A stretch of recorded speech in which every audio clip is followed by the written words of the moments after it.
All right, welcome back to Agency Journey. This is Gray MacKenzie, and this week I've got the pleasure of bringing on, you guys will know her by a couple different names. Ask Evie. We're going to go with the short version first onto the show. Evie, Yvonne, welcome to the podcast. So much fun having me. Thank you. When did you get that handle? When did you get the Ask Evie username?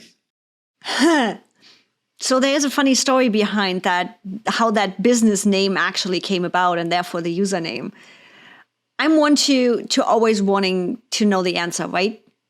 I always Google stuff and all the things. And I had a friend visit, an old schoolmate of mine, visit from Australia. And on the trip to Vegas, she's like, so how does this work? Why is that happening? And constant question. And I'm like, what do? You grab your phone and you Google it. And she was joking around of I should start a website rather than ask Google, ask Evie. And when it came around to name my business, I was going for AskYvonne.com initially, and that was a realtor website. So Ask Evie was available, and it became my business name. That's awesome. It's funny when some people, like if your name comes up, someone's like, hey, I saw Ask Evie on YouTube or whatever. That's like all that they know is Ask Evie. So it's working. The branding's working. You always have to help a little bit with the spelling often enough. So if they haven't seen it before, if I do outreach or whatever, and it's like, no, it's not IV, it's Evie. Yep. Oh yeah, you've got and spell it with it. Anytime I email anybody, I get back Gary pretty much every single time. Nobody thinks it's Gray. They all assume that I misspelled my name, which is totally fine. But yeah, you're in the same boat because I'm getting a good friend. She says Yvonne. And so is it Yvonne? Is it Yvonne? Is it like what variation of it is it? Do you know what the original is? I'm assuming nobody knows what the original is, right? It's Yvonne. So Yvonne is French-based. Okay, yeah. And it is not spoken with the American Y. There is pretty much just only one person out there that's allowed to call me Yvonne. Everybody else I will fix. And it's like Wally. Yeah. It's like the E on the end. It's Yvonne. Yep. Well, there we go. It is the French-based version. So try to order a Starbucks with Yvonne. It ends up being Evan. Yep. And yeah. Mm-hmm. So yeah, we are both in the same boat. I just asked Evie, and we got a definitive answer. Well, that bodes well for the rest of this conversation. Tell me about the business right now. For folks who don't know, what does your day-to-day look like? What are the offers? Kind of how's your business structured? So interestingly enough, we have the perfect timing. Things are changing right now. So my focus is on helping digital entrepreneurs scale their operations, teams, and office. That is the overlaying goal. And I have done so in the past through one-on-one consulting as well as courses and templates, specifically when it comes to ClickUp. Now, I have gone through a whole bunch of certifications. I added NLP to add that personal aspect, that human aspect to all of it. And also in that process discovered, I'm like, I don't want to just work in a silo of creating courses. I'm like, we all know one-on-one has their maximum capacity. There's just so much you can do. And so building digital products was an easy extension. We are already building templates with clients. We are laying out those processes. I'm like, I see systems where other people see chaos. So I turn everything into a template. So building those courses and templates was a natural extension. And I'm like, but I don't want to do that. That means I have to promote and advertise course number 1. And then I have to promote and advertise course number 2. And you do not want to confuse your audience because one is focused for agency, the other one is focused for content creators in general. Then you got podcaster. And I'm like, I don't want to do that. But I also didn't want to do just a $25 membership kind of thing. And over the last month, it has really clarified for me. And what's happening right now is I'm taking all of those courses, all of those templates, all of those videos I have created and turning them into a resource library. So rather than people coming to me for just my podcast template, or my agency template or my live stream template, they now come and can learn the actual process behind it, how to build it out, how to use it, and grab the template if they want to. But between all of that, they don't have to choose with just one course. They can binge watch it all if they want to. Yeah. And that's what's happening behind the scenes right now. Is it, so you're going the digital product direction. Will there still be a one-on-one element? Not necessarily of that offer, but like a separate, will you take on, X number of one-on-one clients? I love the energy of working with one-on-one clients. So yes, there will be a small amount of one-on-one clients. I already just work really just with a small amount because I want to be able to give my clients my all. And with that, it already is a VIP offer. The extension to the all access digital content, where you don't have to go scour YouTube and figure out which way works best for you, will in the future have an upgrade for group consulting. So not just an office hour a week and you have to come to me to figure out and tell me what you need, but rather the proactive approach of consistent training, specifically based for people that are using ClickUp as a business. So that group coaching program is going to be focusing on VAs, OBMs, people that base their business on ClickUp to help them build a business around ClickUp. Yeah. I don't want to get too lost in this, but I'm just curious, and I haven't asked you about this one before. You were involved with Minerva. Yeah. I'm saying that right. Is that still a thing?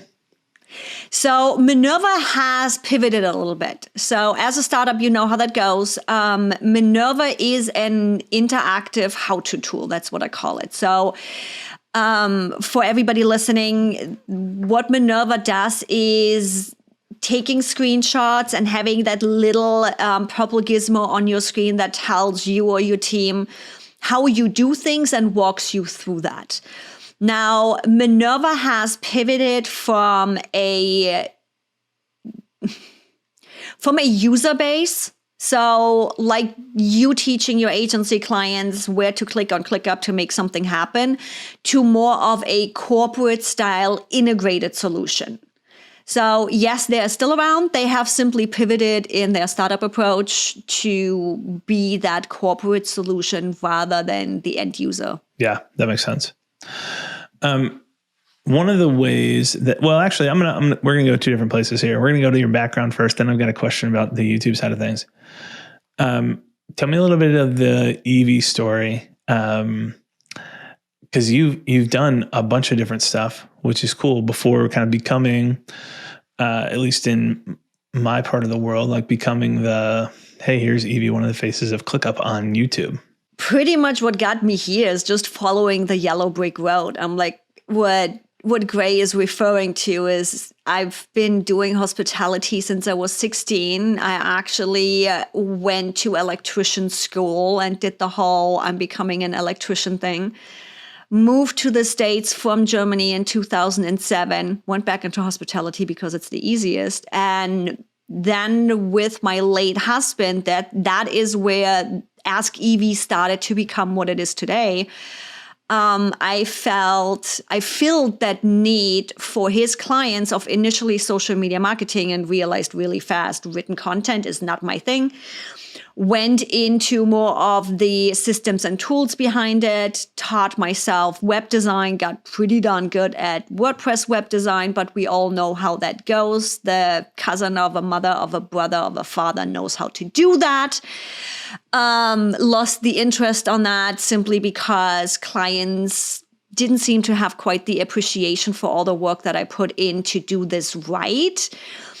And then simultaneously, what happened is my late husband got diagnosed with cancer. I pretty much took 2 years off from business. And after he passed away, I looked at his business and my business, and I'm like, we have all of this stuff here. What do we do with this? And I realized that people came to me for web design and left with full-on business coaching.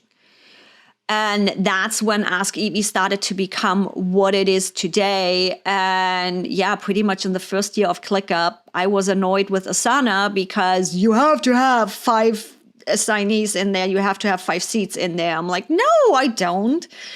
Trello you can't grow with. And I don't even know how I came across ClickUp, but I came across ClickUp, did a Facebook live video talking through it, just being happy to have found the tool.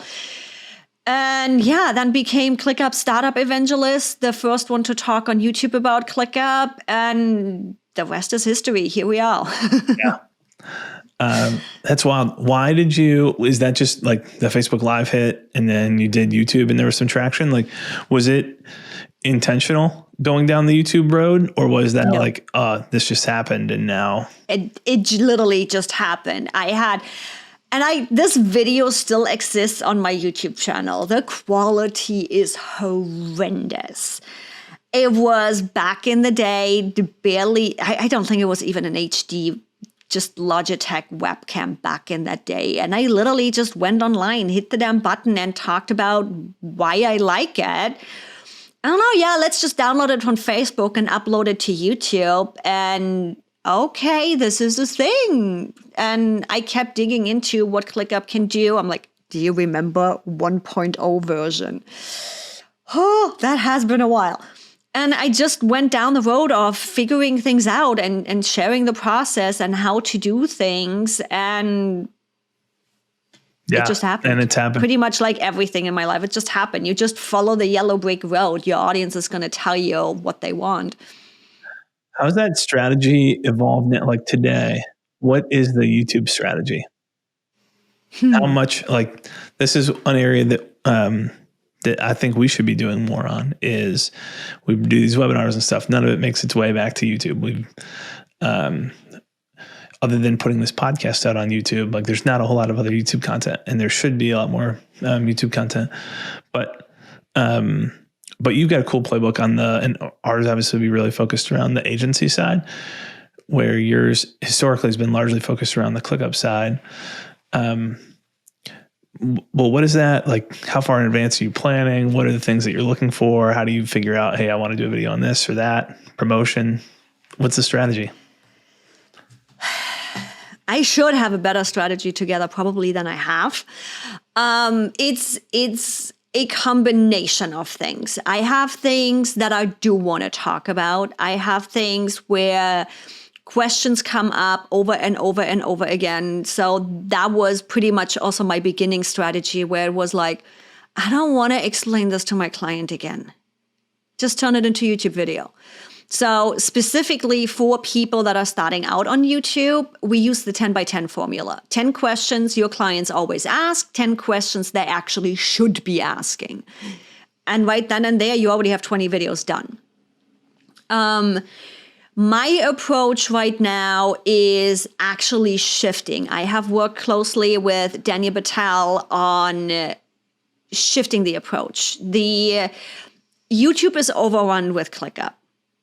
You have everybody is popping up, wanting to do ClickUp content and showing how to do this and how to click here and how to do that there.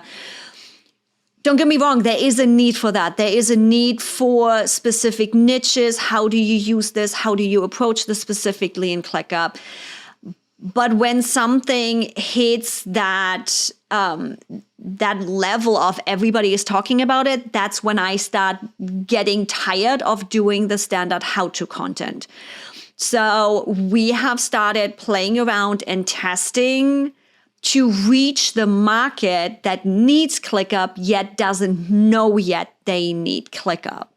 So rather than hitting the SEO terms for ClickUp, which ClickUp has, they can run ads on it. There's other people that are hitting that topic definitely better since I was in YouTube jail, but that's a whole nother story.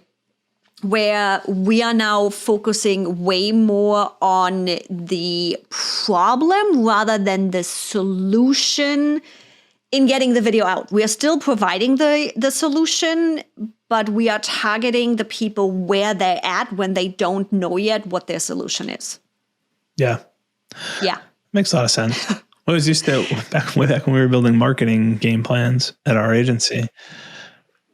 From a keyword research perspective, look for the pain-based keywords and then the solution-based. And that solution doesn't necessarily mean like the right solution. It's kind of to your point. It's like, what's the solution that they're searching for, whether or not that's the actual right solution for them.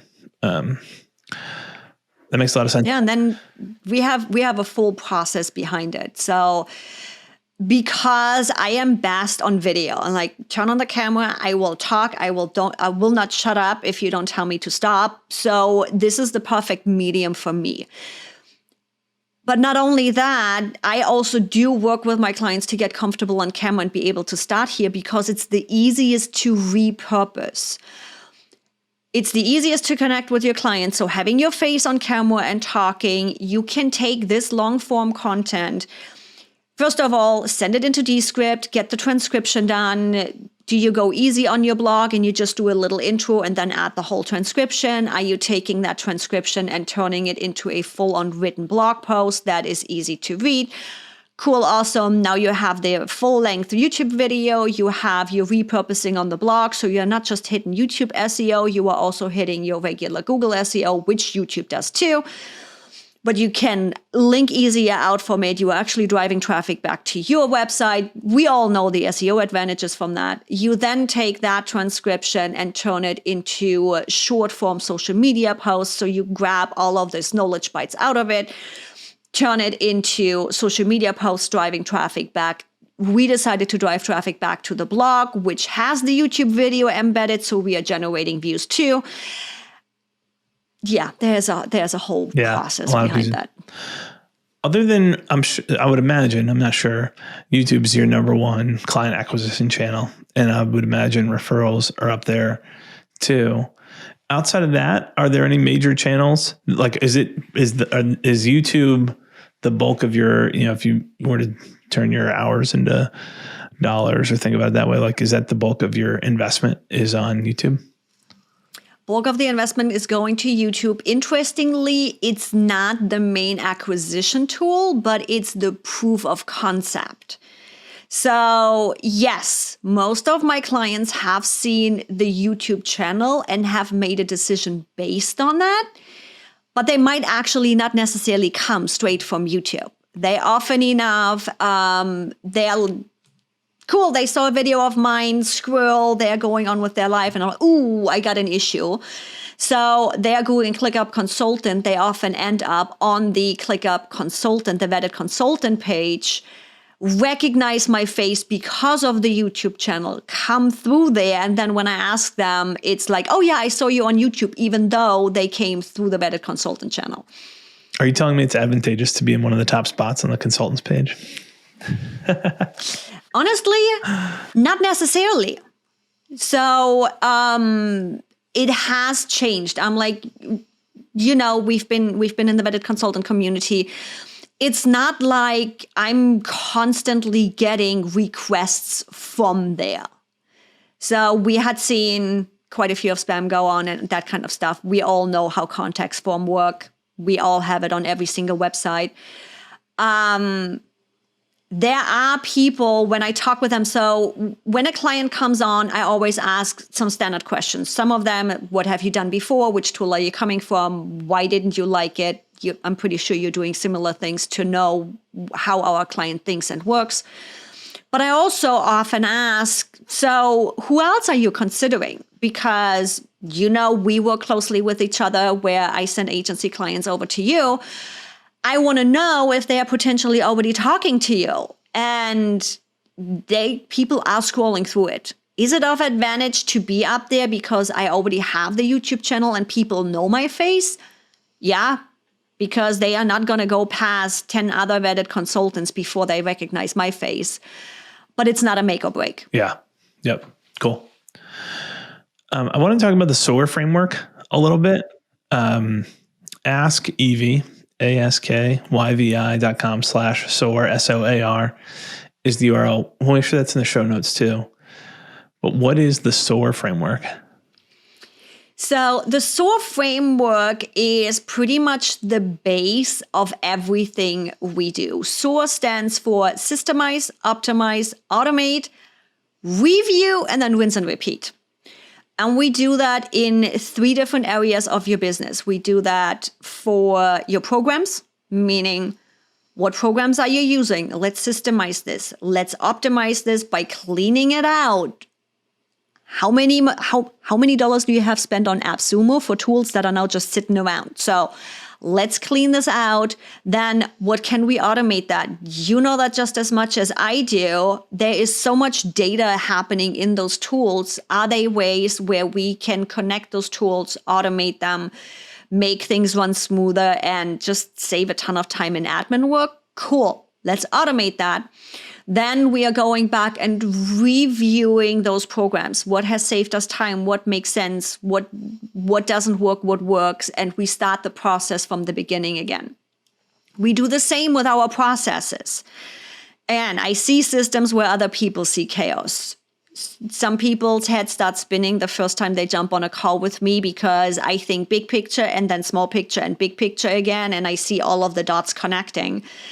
So what's happening in your processes? What do we need to systemize? How do we need to systemize those? Once we have those down on paper and we actually visually can see the things and move them around often enough in a flow chart, how can we optimize that? Because the moment you look at it, you're going to see where your bottleneck is. Where are the issues? Where are you bleeding money right now? Where are you using resources wrong? Then what can we automate? Like even on that level, when we are just building out the specific hierarchy in ClickUp, I already have a little icon, a little bot icon that says we can automate something here, we can automate something there. So how can we automate admin task creation, the follow-up? You know it. And no matter if it's internal ClickUp automation or if it's external stuff. And then the same thing again, review those processes, what's working, what's not working, rinse and repeat from the beginning. And then the last area we do this is also with people. So this has become a really core point for me. It always has been, coming to the States with language barriers and really seeing how people work with each other, which always happens in bigger teams, right? And even just in smaller teams, you trying to tell your VA to do something and they don't hear what you are saying. It has always been on the forefront for me. And I was able to do my NLP Master Practitioner to really dive into this and really get a better sense of how people process information and how I can figure out how they process the information to be able to give them the information easier. So what I mean by that is when I say, think of red, chances are you in the podcast might not be able to see it. So head on over to YouTube. When I say think of red, Gray might be thinking about this red that's right in my background, or maybe the red of my microphone because it's right in front of him. It doesn't mean I'm thinking of the same red. So when you are working with your team, when you are implementing processes, the human aspect, the team aspect is the biggest point of trouble, of friction more often than not. The tool is not going to save the problem. It's not going to be the solution. You need to work with your team to build the right solution, which is one of the reasons I love ClickUp, because we have all the different views, we have all the different approaches to this, but really diving into this. And yes, you can systemize people. Sounds bad. I know. I love people. Hear me out. Systemizing people, meaning really drilling down to what their personal values are. What do they want to accomplish? Why are they working in your company? Why do they might not be happy? We are then optimizing based on those values that we just learned from them of, okay, how does that align with our company values? How does that align with their job? Maybe they shouldn't be the social media manager. Maybe they are better off in pay-per-click and paid advertising. So we are, quote, optimizing people then, as well as you can automate things, simply making their life easier, but also having the conversation with them where it's like, okay, we are automating some of your stuff. We are not taking your job away. We are not. We wanting to make your life easier. And again, doing that rinse and repeat, and never forget to revisit what we have implemented and check it again to make sure everything runs how we want it to run. That's awesome. Do you do any of this on top of, like, for us, the client filter is ClickUp. ClickUp's just the tool for how we get to the end outcome. And it's that combination of technical, procedural, and behavioral. Like, that's the people, the process, and the tooling. That's how we get there. And ClickUp's just the tooling. It's the vehicle to get there. Do you do any of this work with anybody on a project management platform not named ClickUp? I do have a couple of clients that are like, I want to go ClickUp. I'm fine where I'm at. And I will not fight them because the best tool is the one you actually use. 95% of my clients are on ClickUp simply because it aligns best with everything we need. Don't get me wrong. People that are coming new to ClickUp, they are often overwhelmed. There is so many capabilities. They can't put on the blinders and just focus on what they need to get done. Often enough, the issue is also they do not have their processes down. They don't know what they actually need. So they are hoping for ClickUp to be that solution, which we know is not. But that customizability that ClickUp has and none of the other tools have is what speaks to this goal. So yes, the short answer is most of my clients are working in ClickUp simply because they want the best solution. Yeah. Yep. That makes sense. Well, I think the SOAR framework is super helpful. And I'll make sure we have that in the show notes so people can go through what you've put together in terms of training and kind of a worksheet to run through and see how that plays out. There's a lot of similarities between like how we're approaching the problem between our business and what you're doing as well. So I was excited to have you on and dig into some of that story.